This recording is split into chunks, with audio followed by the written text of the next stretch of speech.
आज आपण कोणत्याही प्रकारचे जास्तीचे मसाले न वापरता साध्या पद्धतीने फोडणी देऊन डाळ वांग्याची आमटी बनवणार आहे।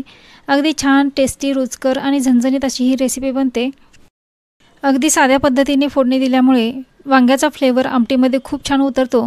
खूप सारे मसाले असतील तर वांग्याचा फ्लेवर आहे किंवा भाज्यांचा फ्लेवर आहे तो मसाल्यामध्ये कमी प्रमाणात उतरतो।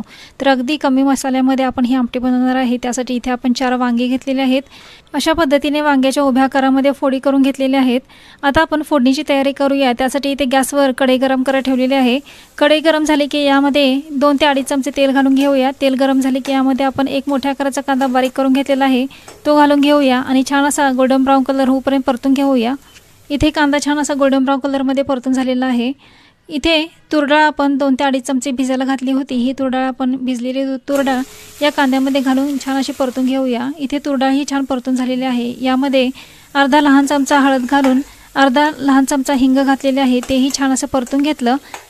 आता आपण यामध्ये वांगी घालून घेऊया। वांग्याची आमटी छान अशी चविष्ट होण्यासाठी इथे सर्वात महत्त्वाची गोष्ट म्हणजे वांगी घातल्यानंतर चवीपुरते मीठ घालायचं आणि ही वांगी आपण तेलामध्ये छान अशी परतून घ्यायची। परतून झाल्यानंतर झाकण लावून 1.5 ते 2 मिनिटं मंद गॅसवर शिजवून घ्यायची, म्हणजेच वाफवून घ्यायची।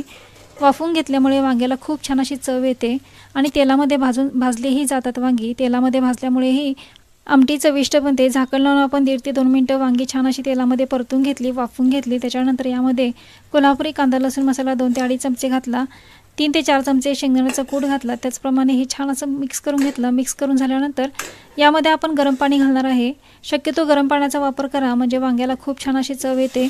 इथे गरम पाणी घातलेलं आहे। गरम पाणी घालून झाल्यानंतर एक उकळी काढून घ्यायची। आमटीला एक उकळी आल्यानंतर यामध्ये आपण कोथिंबीर घालणार आहे। कोथिंबीर घालून आमटी शिजवल्यामुळे खूप चविष्ट बनते ही आमटी। आता यामध्ये कोथिंबीर घालून थोडंसं हलवून घेतलं आणि झाकण लावून 10 ते 15 मिनिटं मंद गॅसवर ही वांग्याची आमटी आपण छान अशी शिजवून घेऊया। तुम्ही बघू शकता 10 ते 15 मिनिटांनंतर इथे वांग्याची आमटी खूप सुंदर अशी शिजलेली आहे। सर्वात शेवटी कोथिंबीर घालून आमटी हलवून घेऊन झाकण लावून 2 ते 3 मिनिटं ठेवूया आणि 2 ते 3 मिनिटांनंतर तुम्ही बघू शकता अगदी छान अशी दाटसर झालेली आहे इथे आमटी।